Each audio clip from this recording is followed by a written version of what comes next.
What's up, YouTube? Zach's back with another attack, and today we're going to be counting down my favorite worlds from Birth by Sleep. We're going to be counting down the best 5. But first, speaking of sleep, my brother used to sleep with his head all the way under the pillow every night, and one morning he woke up with a note from the Tooth Fairy saying he better get some dentures.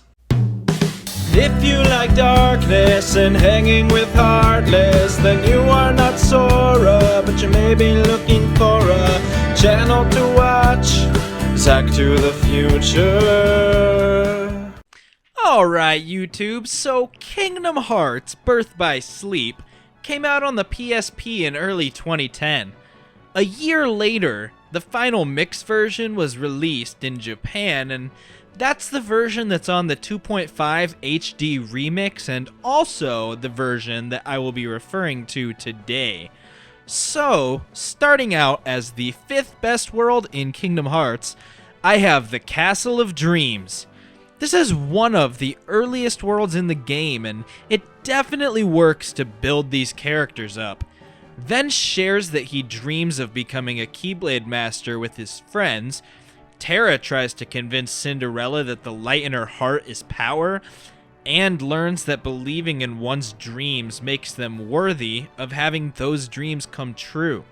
And Aqua is responsible for showing the prince that the glass slipper fits Cinderella, and we also learn that she worries about Terra's darkness basically to a fault. Being shrunken down to help Jacques reminds me of Wonderland in the original Kingdom Hearts game, and it really keeps this world different from any of the other ones. This world doesn't feel huge, but it does feel different between every room that you enter. This world could have been better, but it's definitely fun enough to land itself the number 5 spot on the countdown. Coming in at number 4 is the Olympus Coliseum. This world, based on the movie Hercules, has been in every game except for Dream Drop Distance. The coolest part of this world in Birth by Sleep is how Hercules is still young and scrawny. This really plays into the game being a prequel to Kingdom Hearts 1.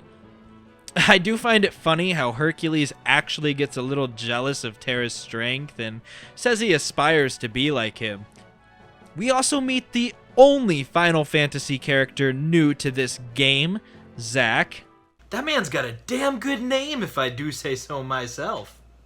From Final Fantasy VII, Zack is not only great for story, as he becomes controlled by darkness for his fight against Terra, thanks of course to Hades, but he's also great comic relief as he asks Aqua out on a date once he becomes a hero. While this game is the only one in the series to feature Zack, I would love to see him make another appearance in Kingdom Hearts 3, especially due to his ties with Cloud in Final Fantasy VII. The 3rd best world in Birth by Sleep would have to be the Land of Departure. This is the only game that this world is in. Well, kind of. This world is shown at the end of the game to be transformed into Castle Oblivion, adding a whole new layer to not only this world, but also to Chain of Memories. Being the first world you encounter in the game makes this an exciting place to see, and the connection that the main characters have to it makes it that much more gripping as the player. A major event that makes me love this world is how Terra goes back here and has to kill Master Ericus. I was definitely not expecting that to happen the first time I played this game, and as well as it being a challenging fight, it really made me sympathize with, and also despise, Terra all at the same time. Combine that with the secret boss fight against young Xehanort and his frickin' stupid lightsabers, and this has to be my 3rd favorite world. Close to the best, but not quite hitting that mark, I have Radiant Garden. This world had a crazy amount of nostalgia, even the first time playing Birth by Sleep. due to experiencing it as Hollow Bastion in Kingdom Hearts 1, and then again as itself many times throughout Kingdom Hearts 2. The world does feel a lot smaller here than in those previous games, but that's mostly a side effect of it being on the PSP, so I can't really fault it for that. The coolest part of this world for me was how Terra, Ventus, and Aqua all seemed to arrive here at almost the exact same time. While the stories impacted each other before this world, this is when the stories start to feel fully part of one big tale. The culmination of which is the battle with the Trinity armor, in which all three heroes have to team up. This battle and the story elements throughout this world are so enthralling, including Aqua meeting young Kairi and then Ven meeting the somebodies of Zaldin and Lexius. We also see the somebodies of Vexen, Zigbar, Zexion, Cyax, and, of course, Axel. Got it memorized? Seeing 8 members of the Organization 13 in this world made it very special to me. And for those reasons, Radiant Garden is number 2. But finally, we have reached the number 1 spot on this countdown. Leave a comment in the shoe rack if you disagree with me, and smash that like button if you do agree that the number 1 world in Kingdom Hearts Birth by Sleep is the Keyblade Graveyard. This world is visually stunning, and I've thought that since it was first shown in the secret ending of Kingdom Hearts 2, which of course we all kind of thought was going to be Kingdom Hearts 3, but I guess you deal with what you get. Fighting Vanitas' lingering spirit here proves to be an epic challenge, and the unescapable tornadoes of doom that are filled with Unversed are a good change of pace, as well as a great grinding spot before the final challenge of the game's story.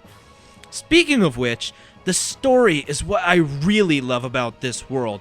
The culmination of everything in the game up to this point occurs right here. We see Ventus and Vanitas nearly forge the Keyblade and then show down not only in the Keyblade Graveyard, but then also within Ventus's heart. We see Master Xehanort fuse himself with Terra to become the aptly named by fans, Terranort, who you have to defeat while playing as Terra's armor. Finally, Aqua has to fight Breg again, and then she has to fight Ventus, and it all just leads to her going back to my second favorite world, the Radiant Garden, to fight Terranort. All in all, the ending of this game in the Keyblade Graveyard might be the most epic part of any Kingdom Hearts game to date. But I'm sure that will be topped when Kingdom Hearts 3 finally arrives.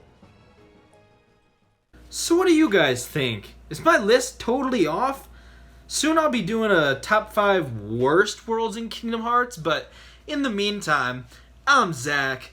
Don't you do crack. Leave a comment in the shoe rack, and I will catch you in the future.